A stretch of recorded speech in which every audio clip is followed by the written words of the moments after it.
നമസ്കാരം. ഈ contact number പെട്ടെന്ന് കിട്ടാൻ വേണ്ടി വളരെ യുണീക്കായിട്ട് നമ്പർ സേവ് ചെയ്യുന്ന ആളുകളെ നിങ്ങൾ ചിലപ്പോൾ പരിചയമുണ്ടാവും. നിങ്ങളും ചിലപ്പോൾ അങ്ങനെയുള്ള ആളായിരിക്കാം. ഒരിക്കൽ അപ്പൻ കുളിച്ചുകൊണ്ടിരിക്കുമ്പോൾ അപ്പനെ ഫോൺ അടിക്കുന്നു. ഞാനിങ്ങ് എടുത്തു നോക്കുമ്പോൾ കറുകുറ്റി ബഫല്ലോ കോളി. ഈ കറുകുറ്റി എന്റെ നാടാണ്. അപ്പനോട് പറഞ്ഞു, അപ്പൊ അത് കറുകുറ്റി ബഫല്ലോ കോളി, ഇതാരത്? കട്ട് ചെയ്തേക്കാൻ പറഞ്ഞു. കുളി കഴിഞ്ഞ് വന്നപ്പോഴാണ് പുള്ളി പറഞ്ഞത് അത് കഴിഞ്ഞ ആഴ്ച ഇറച്ചി വാങ്ങിക്കാൻ പോയ കടയിലെ ചേട്ടനാണ്. പുള്ളി നല്ല പോത്തിറച്ചി എടുത്തു തന്നു. അപ്പം നീ ഒരു മിസ് കോൾ അടിച്ചേക്ക്, അടുത്ത തവണ നിന്നെ വിളിച്ചിട്ട് ഞാൻ വരാം. എന്നിട്ട് പുള്ളിയുടെ പേരൊക്കെ ചോദിച്ചു വന്നു. വീട്ടിലെത്തിയപ്പോ പേര് മറന്നുപോയി. പിന്നെ ഓർക്കാൻ വേണ്ടിയിട്ട് കറുകുറ്റി ബഫല്ലോ എന്ന് സേവ് ചെയ്തു. ഇത് പുള്ളി ഇതൊക്കെ അറിഞ്ഞാലുണ്ടാവുന്ന, ഇതിപ്പോ വീഡിയോ ഇറങ്ങുമ്പോൾ അറിയായിരിക്കും. അതുപോലെ ഇവിടെയുള്ള വർക്ക് ചെയ്യുന്ന RJ രേണു ഒരിക്കൽ എന്നോട് പറഞ്ഞതാണ്, ആളുടെ മദറാന്ന് തോന്നുന്നു, ഒരു നമ്പർ സേവ് ചെയ്തത് അയൺമാൻ എന്നാണ്. Iron Man calling. വേറൊന്നുമല്ല, വീട്ടിൽ ഡ്രസ്സ് തേക്കാൻ വരുന്ന ചേട്ടനാണ്. അപ്പൊ പെട്ടെന്ന് മനസ്സിലാക്കാൻ അയൺമാൻ എന്ന് സേവ് ചെയ്തതാണ്.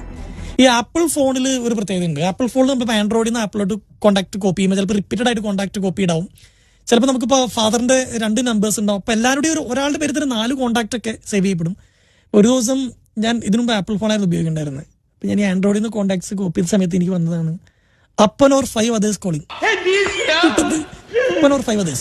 ഞാൻ പറഞ്ഞു വന്നത് വളരെ യുണീക്കായിട്ട് നിങ്ങൾ സേവ് ചെയ്തിട്ടുള്ള കോൺടാക്ട് നെയിം എങ്ങനെയാണ്? ധൈര്യം ഉണ്ടോ കമന്റ് ഇടാൻ?